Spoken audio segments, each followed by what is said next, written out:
ఆకస్మిక తనిఖీలు జరిగినాయి. కొంతమందికి బ్యాలెన్స్లోన తేడా వచ్చిందని అందరికీ ఫైన్ వేశారు.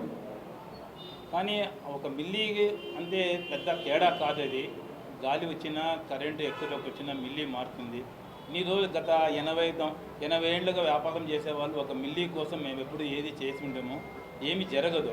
అకస్మాత్తుగా కరెంటు కానీ ఏర్ కానీ వచ్చిందని ఒక మిల్లీ పాయింట్ తేడా వచ్చింది. దానికి ప్రభుత్వం వారు మాకు ఒక్కొక్కరికి 50,000 ఫైన్ వేశారు.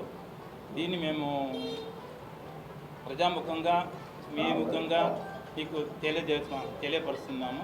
దీని విషయం జనార్దన్ గారు ఎక్కువగా వివరించి చెప్తారు.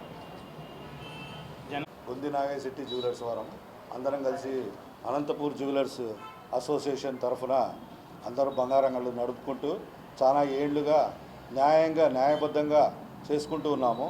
కానీ గత నెల 27 ప్రభుత్వం వారు విజిలెన్స్ డిపార్ట్మెంట్ ద్వారా మా మీద దాడి చేసి మా తూనికలు వెయింగ్ మిషన్స్ అన్నీ చెక్ చేసి 7 మిల్లీగ్రామ్ ఉంది, 1 మిల్లీగ్రామ్ తేడా ఉందని కేసు బుక్ చేసి 50,000 రూపీస్ చలాన్ కట్టించారు.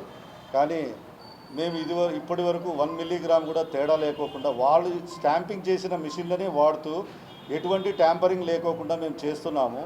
ఇంతవరకు ఏ కంప్లైంట్ ఎక్కడి నుంచి కూడా మాకు వెయిట్లో కానీ ఏ దాంట్లో కానీ కంప్లైంట్ రాలేదు మా షాపుల్లో.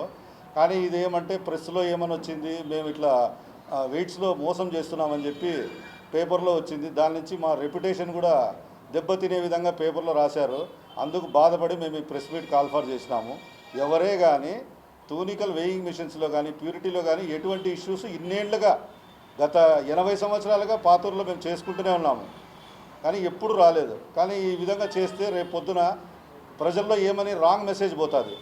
ఇది చిన్న షాపుల వాళ్ళు ఏదో మోసం చేస్తున్నారు కొలతల్లో వెయిట్స్లో, కార్పొరేట్ షాపుకు పోదామనే విధంగా మమ్మల్ని టర్న్ చేసి మాకు అన్యాయంగా మాకు ఇదవుతా ఉంది. దానికోసం మేము డిపార్ట్మెంట్ వారు మాకు ఎటువంటి ఇది లేదు, కానీ ఏమీ ప్రాబ్లం ఏం లేదు. కానీ రాంగ్ మెసేజ్ పబ్లిక్లో పోకూడదని చెప్పి మేము ఈ ప్రెస్ కాన్ఫరెన్స్ పెట్టేసి మేము మీ ప్రెస్ ద్వారా ప్రజల్ని కోరుకుంటానేది ఏమంటే వెయింగ్ మిషన్స్లో కానీ ఎటువంటి తేడాలు ఉండవు. దయచేసి అందరూ మా స్థానికుల్ని ప్రోత్సహించేదిగా కోరుతున్నాము.